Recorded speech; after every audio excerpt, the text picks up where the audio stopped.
Car-sharing schemes can reduce the environmental impact of travelling by car. But how do you entice drivers that are really attached to owning their own car to switch?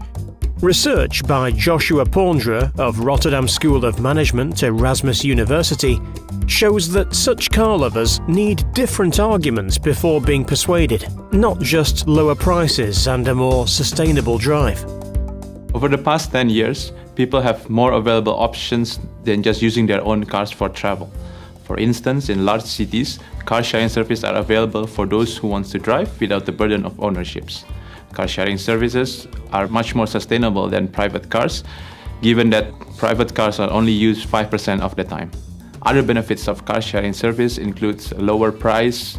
They also free up parking spaces and enables car manufacturers to provide them with the latest technology, such as the electric vehicles.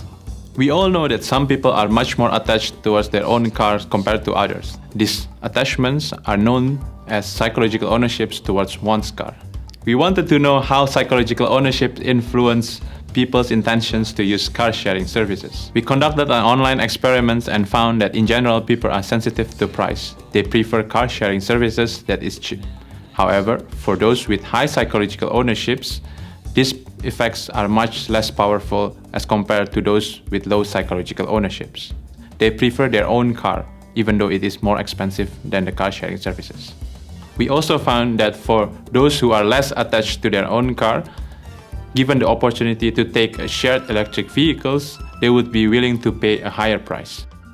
This effect is not present for those who are attached to their own cars. They basically are not willing to pay a high price to use this shared electric vehicle service. Given that some people are attached to their car and others not, policymakers need to approach them differently. In the marketing of car-sharing services, we can emphasize that it is a great alternative for those moments when their car is not available. For example, when their partner needs their car or they need a specific types of cars.